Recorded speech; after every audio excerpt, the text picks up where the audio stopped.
Pak Faisal? Ya. Ya, apa pertanyaan? Ada pertanyaan nggak? Iya, alasannya apa? Saya sampaikan di sini memang tujuan Pak Dodi di sini baik. Dia ingin melihat Gala silaturahmi, dan ternyata Gala dalam keadaan masih tidur dan dia mau bawa main. Saya bilang karena tentu berada di lingkungan yang asing, takutnya nanti si Gala nangis atau rewel daripada mengganggu pertumbuhannya. Nanti ajalah Pak Dodi. Saya bilang ya dengan legowo. Pak Dodi juga menjawab ya oke lah kalau begitu, tidak ada masalah. Pak Dodi pun menerima, dan insya Allah mudah-mudahan ke depan antara saya dengan Pak Dodi lewat pengacara bisa mencarikan solusi-solusi pertemuan agar persoalan ini sudah muak lah ya persoalan ini. Mudah-mudahan ada pelindon lah antara kami. Begitu Pak Dodi. Betul. Dan Bapak pengacara bisa mediasi. Oke, itu aja. Ya, jadi ya artinya kedepannya nggak menutup kemungkinan Pak Faisal bisa mengizinkan saya membawa Gala nanti. Tidak menutup kemungkinan di ada sofa gitu ya, seperti itu aja. Ya sudah. Jadi hari ini tidak ada tanya jawab. Jadi mohon maaf teman-teman rekan-rekan wartawan tidak ada tanya jawab. Jadi hanya itu klarifikasi dari saya. Jangan sampai nanti ini digoreng-goreng lagi Pak ya. Jangan sampai ini ada berita yang kurang baik. Jadi mohon maaf saya dan Pak Faisal tidak membuka sesi tanya jawab. Jadi khusus hari ini hanya statement ke saya, ke Pak Bang Jamal sebagai kuasa hukum saya dan Pak Faisal. Ya itu aja teman-teman. Terima kasih. Jadi hari ini saya belum bisa bertemu Gala dan belum bisa membawa Gala main. Jadi ya nanti insya Allah kedepannya mudah-mudahan nanti akan terbuka lah bisa membuat saya bisa bermain dengan Gala. Ya, oke. Pak Haji kaget ya tadi? Kaget Udah Pak, Bang, udah jangan bertanya lagi, jangan ya sudah ya. Jangan nanti digoreng lagi. Oke. Oke Pak. Oke, makasih. Oke, ada ya Pak. Oke Pak. Assalamualaikum. Sudah, jangan nanti digoreng-goreng. Iya.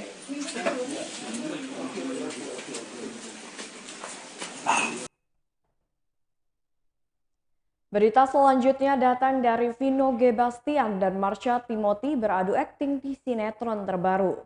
Vino G. Bastian dan Marsha Timothy mengambil tawaran untuk bermain peran di serial Menolak Talak. Setelah sekian lama berlaga di layar lebar, Vino G. Bastian dan Marsha Timothy kini beradu peran lagi dalam sebuah sinetron bergenre drama komedi. Vino G. Bastian menceritakan kembalinya ia ke dunia pertelevisian seakan membawa dirinya ke titik nol karena tantangannya. Ia merasa kembali ke sinetron lagi seperti menantang dirinya untuk mulai dari nol. Mampu tidaknya memberikan yang terbaik untuk industri pertelevisian Indonesia. Vino beranggapan bahwa perbedaan seri televisi dan perfilman yang belakangan sering ia mainkan sebenarnya hanya masalah medium saja. Secara pribadi, aktor yang memerankan karakter Jarod di film Serigala terakhir ini hanya mempersembahkan totalitas dalam berkarya. Melihat dari sisi keunikan cerita, Marsha Timothy sendiri mengaku sangat suka dengan kisah yang dibawakan di serial ini. Menolak Talak mengisahkan tentang Natasha Aryapura yang akan diperankan oleh Marsha Timothy, pengacara cantik dan ambisius yang dijuluki Ratu Perceraian Jakarta, dan seorang mediator yakni yang akan diperankan oleh Vino G. Bastian dengan sebutan pawang rujuk yang sukses menggagalkan kasus-kasus perceraian. Konflik terjadi saat Natasha dan Alif kerap bertemu di berbagai kasus perceraian dan menjadi saingan. Hingga suatu hari, Natasha dihadapkan masalah ketika sang ayah yakni Yan Aryapura yang akan diperankan oleh Roy Martin dan ibunya Marlina yang akan diperankan oleh Minati Atmanagara memutuskan untuk bercerai. Natasha terpaksa menurunkan gengsinya dan menghubungi Alif untuk meminta bantuannya agar kedua orang tuanya tetap bersama. Sinetron produksi Tobali Putra Production ini rencananya akan tayang mulai Senin 17 Januari 2022. Berikut konferensi pers Vino dan Marsha dalam sinetron terbarunya. Karakter yang akan saya mainin, jadi bener nggak? Boleh nggak seorang mediator itu belum menikah gitu dan freelance? Ternyata Ferry juga udah melakukan riset dan apa yang dilakukan Ferry ternyata sepakat sama saya gitu. Dan menemukan konflik-konflik tentang rumah tangga di serial Menolak Talak ini itu jadi apa ya? Jadi satu challenge buat saya gitu. Karena saya belum pernah bukan pernah mendapatkan karakternya, tapi saya belum pernah melihat di Indonesia maupun di luar cerita seperti ini sih. Cerita seperti ini kan belum pernah ada gitu. Saya nggak tahu idenya dari mana, tapi buat saya ini menarik. Dan line up pemainnya juga menurut saya sudah nggak perlu diragukan lagi gitu. Dan saya selalu concern dengan skrip, makanya ketika setiap skrip masuk ada yang ganjal, saya bisa langsung ke Ferry kayak gini nih, kenapa kayak gini gitu. Dan kebetulan saya sama Ferry juga udah lama sekali berteman, dan ketika dibawa ke Antv, teman-teman di Antv juga merespon dengan luar biasa. Dan buat saya ini satu kolaborasi antara Tobali, Antv, dan cast di sini yang akan menjadi the next big thing di pertelevisian Indonesia sih. Dan saya rasa ini satu terobosan baru, satu penyegaran sih di serial TV di Indonesia, bahwa ternyata untuk bikin sebuah tayangan tuh ceritanya tuh nggak bisa yang nggak cuma itu aja gitu ya. Tapi banyak gitu cerita yang sebenarnya dekat sama kita, tapi nggak diungkap, nggak diangkat gitu. Kan perceraian ini kan banyak banget beritanya gitu. Tapi sebenarnya apa sih yang menjadi masalah itu kan nggak pernah kita tahu gitu. Dan di sini menjadi pelajaran buat bukan hanya penontonnya, tapi saya rasa buat pemain-pemain di sini, terutama saya dan Marsha nih, ke baca skripnya, oh iya gini ya. Jadi kayak ada amunisi untuk ngebangun keluarga yang lebih bagus gitu. Saya rasa sih itu. Oke, terima kasih. Tepuk tangan dong, mana? Emang betul ya, untuk perceraian selama pandemi ini sangat meningkat loh ya. Makanya ini juga saya nggak kepikiran, ternyata apa ini menolak talak gitu ya. Dan ternyata emang bener luar biasa idenya. Oke, Ibu tadi ada yang mau ditambahkan apa Bu? Iya, kita punya sebutan untuk Alif. Ada sebutannya? Sebutannya pawang rujuk bertampang sejuk.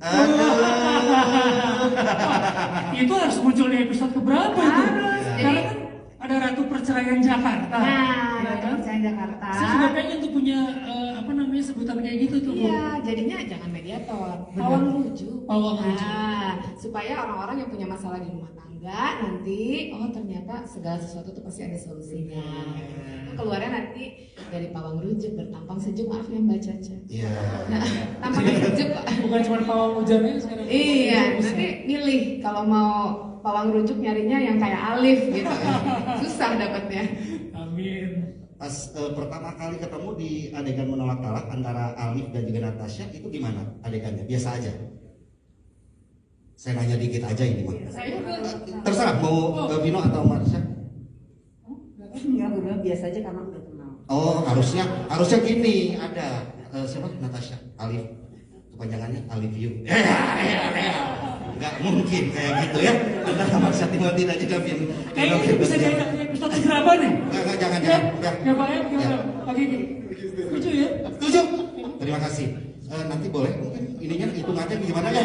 Adegan bagus banget itu. Pak Mali. Nah, itu adalah perkenalan untuk pemeran utama kita dari Vino Gebastian. Dan sekarang nih kita akan berkenalan dengan pemeran utama dari Menolak Talak, yaitu ada Marsha Timothy sebagai Natasha Aryapura. Dipersilakan. Assalamualaikum, selamat sore semua. Berita selanjutnya, Dodi Sudrajat tak hadiri undangan Komnas PA. Ayah Vanessa Angel yakni Dodi Sudrajat dijadwalkan menghadiri undangan dari Komisi Nasional Perlindungan Anak atau Komnas PA pada Sabtu 15 Januari 2022. Komnas PA mengagendakan untuk membahas formula mediasi Dodi dengan keluarga Bibi Ardiansyah, yakni tentang pola asuh Galaskai. Namun Dodi Sudrajat menolak memenuhi undangan tersebut. Hal itu diketahui dalam video yang diunggah di salah satu kanal YouTube. Mengetahui undangannya diabaikan, Aris Merdeka Sirait selaku Ketua Komnas PA tampak murka. Aris Merdeka Sirait belak-belakan, mengaku kecewa dengan sikap Dodi yang menolak undangan Komnas PA. Kata Aris, Dodi Sudrajat beralasan enggan hadir di Komnas PA lantaran merasa tidak ada yang perlu diklarifikasi lagi. Ketua Komnas PA Aris Merdeka Sirait murka dengan Dodi Sudrajat yang menolak undangan untuk menyelesaikan masalah terkait pengasuhan Galaskai. Aris tak segan menilai sikap Dodi yang menolak untuk memberikan klarifikasi adalah sebuah kesombongan. Padahal Komnas PA memiliki iktikat yang baik. Aduan Dodi Sudrajat tak terbukti. Komnas PA pastikan Galaskai bahagia bersama keluarga Bibi Ardiansyah. Diberitakan sebelumnya, Aris Merdeka Sirait memastikan bahwa aduan Dodi Sudrajat soal dugaan eksploitasi terhadap Galaskai tidak terbukti. Menurut Aris, bocah 1 tahun itu hidup bahagia bersama keluarga Haji Faisal. Komnas PA memastikan Galaskai hidup bahagia bersama keluarga Bibi Ardiansyah. Ia kemudian menggambarkan bagaimana Gala begitu bahagia tumbuh di bawah asuhan keluarga Haji Faisal. Selain itu, Aris Merdeka Sirait juga memastikan Galaskai dalam kondisi yang sangat baik dan tidak mengalami kekerasan. Berikut keterangan dari Komnas PA. Komnas menanggapi peristiwa itu. Tetapi pada saat itu saya tidak langsung respon. Hanya mendengarkan semua keluhan-keluhan, termasuk tayangan-tayangan video yang disampaikan sebagai menurut dia adalah dokumen bagaimana anak itu tereksploitasi dan sebagainya. Nah, saya tidak langsung respon karena standar prosedur kita itu harus mengkonfirmasi kepada orang yang dilaporkan. Maka kita mengusulkan waktu itu akan menjawab persoalan yang diadukan oleh saudara Dodi setelah bertemu dengan Pak Faisal. Nah, akhirnya kita mengagendakan visitasi ke rumah Pak Faisal. Dan kawan-kawan wartawan kami waktu itu bertemu dengan Gala, bertemu dengan Pak Faisal, keluarga besar, kemudian juga pengasuhnya yang berinisial Puji atau apa ya. Nah, artinya kami itu diberikan kesempatan dalam melihat atau pada saat visitasi itu untuk mengkonfirmasi pengaduan dari si Dodi. Nah, dari beberapa pengaduan itu kita mendapatkan fakta-fakta ya. Pada saat itu kita bertemu, bercengkrama dan sebagainya.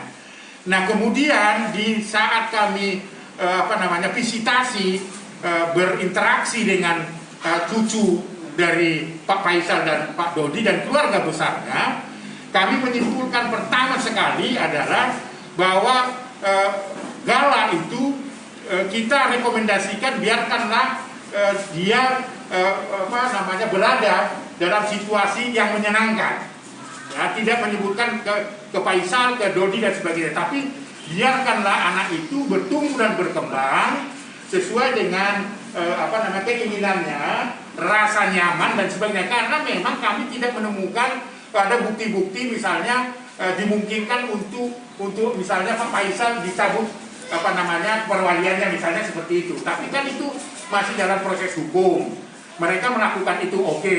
Nah, pada kesempatan itu kawan-kawan, saya atau atas nama Dewan Komisioner Komnas Perlindungan Anak diminta sebagai mediator, ya, baik itu sebagai saksi ahli nanti kalau misalnya dipanggil oleh pengadilan. Saya bilang iya. Nah, keluarga Faisal juga mempercayakan supaya ada mediasi dan oke. Nah, dalam kerangka itu kan harus dikondisikan apa kemauan dari Pak Faisal kepada Pak Dodi. Hari inilah kita panggil untuk mencari formulasi kira-kira pikirannya Pak Dodi itu mengenai semua laporan-laporan yang ada itu bagaimana formulasinya untuk duduk bersama. Pak Faisal sudah sangat terbuka dan meminta kita, dan Pak Faisal sendiri sudah tidak minta lagi pada mediator-mediator lain, sudah menunjuk Komnas Perlindungan Anak. Karena tanggung jawab itulah kawan-kawan, saya panggil Dodi untuk hadir menyampaikan apa kira-kira formulasi sebelum kita pertemukan dengan Pak Faisal. Kan gitu, kita kirim surat resmi, ya, kita meminta supaya beliau datang dengan terbuka, karena itu atas permintaan Pak Dodi, bukan atas permintaan kita. Tentu atas permintaan Pak Faisal untuk menjadi mediator, alangkah eloknya kan kita harus ketemu dengan Pak Dodi. Hari ini sangat mengecewakan, dia tidak menjawab apa-apa, bahkan hanya di WA, saya tidak bersedia hadir di Komnas Perlindungan Anak atas panggilan Komnas Perlindungan Anak. Tidak ada lagi yang perlu diklarifikasi, itu yang ada di jawaban dari surat kita, ya. Jadi kita resmi membuat surat hari ini untuk hadir.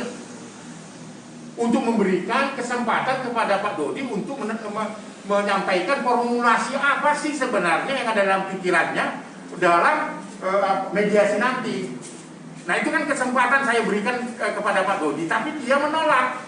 Di WA itu menekan tidak bersedia datang ke Komnas Perlindungan Anak, dan dia katakan apalagi yang perlu diklarifikasi, apalagi yang mau disusun formulasi untuk mediasi itu. Karena dia tanda petik kecewa kepada kita pada saat saya visitasi ke rumah Pak Faisal, kok saya nggak menunjukkan itu video-video itu loh, yang ada kata dodot lah, kata apalah dan sebagainya gitu kan, ada kata anjing lah dan sebagainya gitu.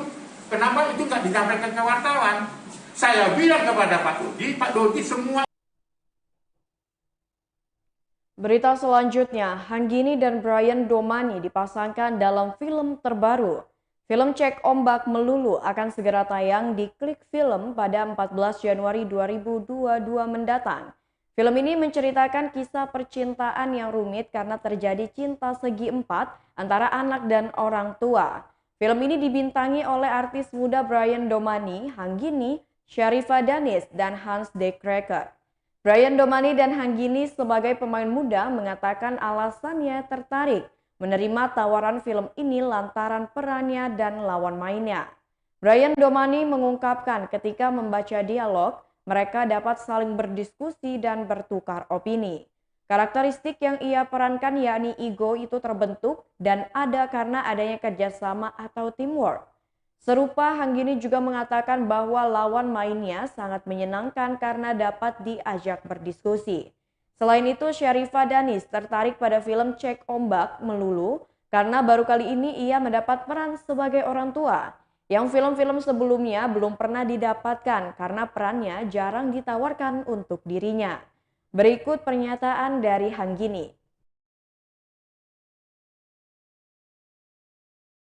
Gimana cerita sedikit dong soal proyek Cek Ombak Melulu nih. Di sini perannya jadi siapa dan seperti apa karakternya? Aku Hanggini di sini di film Cek Ombak Melulu berperannya sebagai Kika. Kika itu anaknya Mama Rosa yang diperankan sama Tante Syarifah Danish. Dan di sini aku berpasangan sama Igo yang diperankan sama Brian Domani.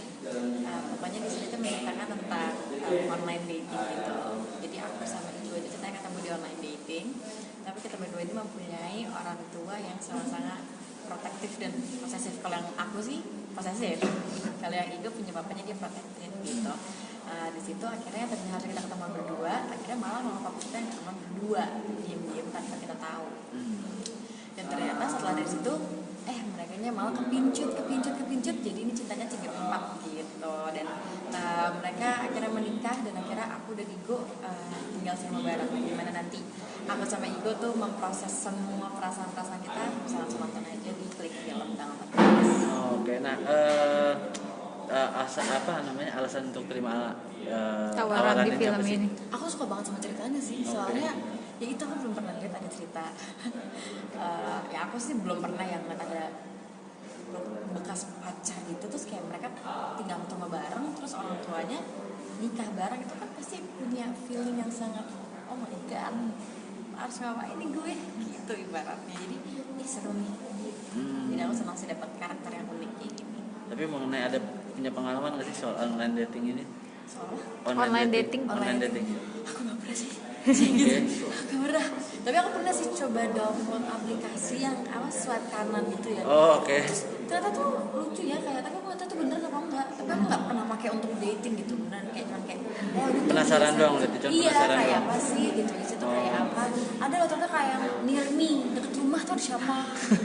Tuh kayak mana nih? Mana nih? Gak pernah lihat mukanya nih. Gitu terus. Tertarik atau kenapa?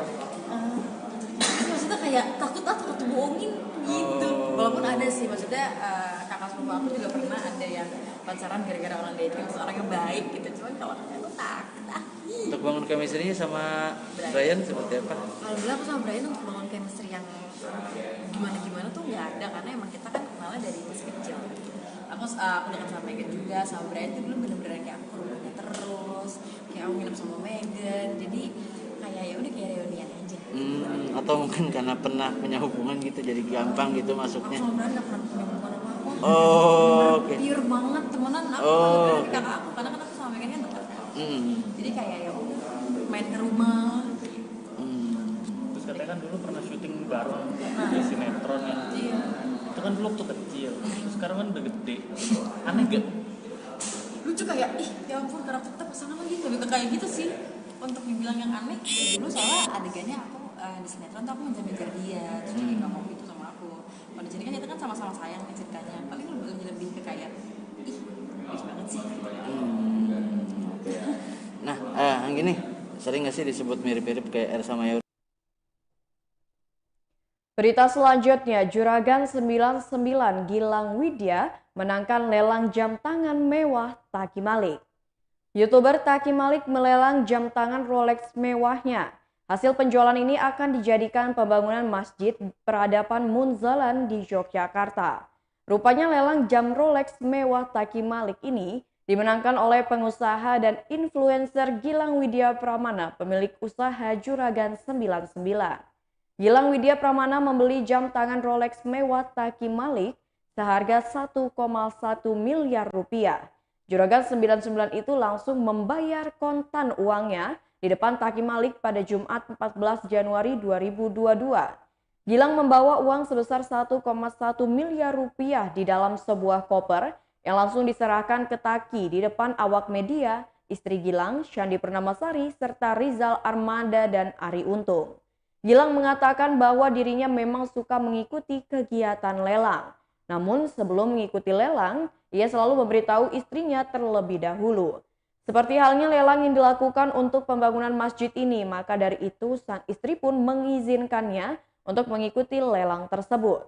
Gilang menegaskan ia tidak takut miskin karena membeli jam tangan Rolex Taki yang seharga 1,1 miliar rupiah untuk pembangunan masjid di Yogyakarta.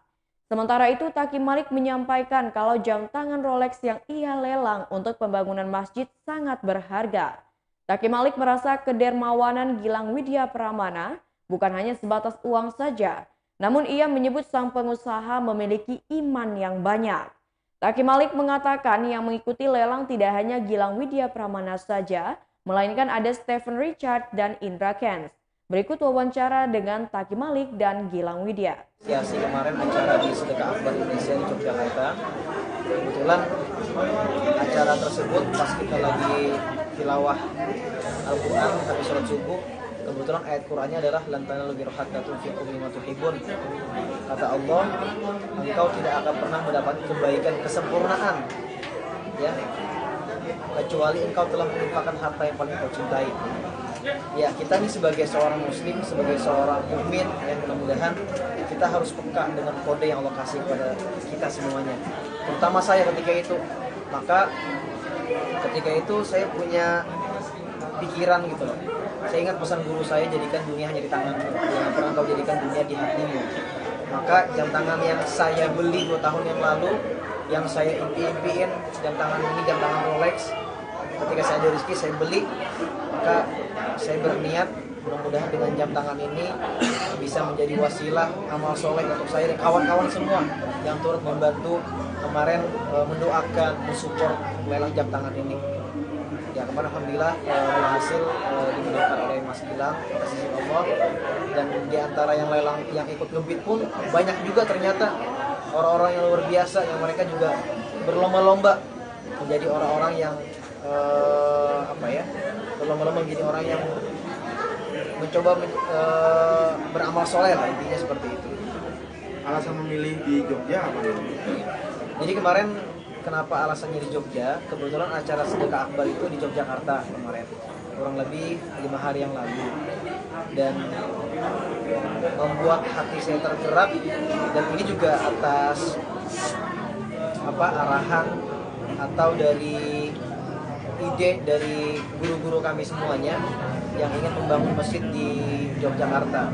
Ini Masjid Munzalan ini memang sudah ada terbangun di Pontianak pusatnya, dan ada beberapa di daerah-daerah yang lain, dan targetnya sekarang adalah Yogyakarta. Saya sendiri pun sebetulnya lagi mau bangun masjid sebetulnya, ya, atas izin Allah, namanya Masjid Milenial Malikal Mulki 4M masjidnya. Di saat saya lagi bangun masjid, saya juga butuh dana, tapi saya percaya pesan guru saya, pesan Ustadz Lukman. Ketika itu dia ngomong sama saya, kalau kamu menolong Allah, maka Allah akan menolong kamu. Intan surullah yang sukup. Maka saya bisa saja melelang jam tangan ini untuk membangun masjid saya ketika itu, untuk Masjid Malikal Mulki. Tapi saya percaya dengan saya menginfakkan ini dan berniat untuk membangunkan masjid orang lain, maka saya percaya Masjid Malikal Mulki akan terbangun. Allah sendiri yang akan membangunnya atas izin Allah. Awal beli jam sebelumnya berapa Mas? Dulu beli kisaran 160 sampai 170 juta. Mas Gilang, kenapa tertarik ikut Ya. lelang jam? Jujur, saya sebenarnya di tahun ini juga akan membuat masjid. Jadi di Februari besok ada peletakan batu pertama, masjidnya di Malang. Dibantu juga dengan guru-guru kita, mulai dari arsiteknya, kemudian nanti program dan fungsi masjidnya seperti apa dibantu sama guru-guru kita. Kebetulan ketika Taki membuka lelang jam dan lelangnya untuk masjid, saya memang langsung tergerak hatinya untuk saya ikut untuk membantu masjid ini biar mendoakan juga masjid saya bisa segera juga. Ngebitnya tinggi kayaknya, 1,7 ngebit. Ya. Kondisi masjid sendiri seperti apa kondisi? Masih belum dibangun, jadi insya Allah bulan depan meletakkan batu pertamanya. Untuk luas dan ininya berapa? Mungkin yang di mana? Di Jogja. Yang di Jogja Mas Taki. Yang di Jogja. Yang di Jogja itu sebenarnya belum ada gambaran ya. Tapi kita rencana kalau dana ini sudah terkumpul, kita akan segera cari tanah sebetulnya. Mudah-mudahan akan segera diumumkan nanti berapa luasannya. Ya, tergantung nanti dari teman-teman lah, dari asatid. Baiklah Tribuners, itulah berita selebriti bersama dengan saya Mutiara. Selamat siang dan sampai jumpa.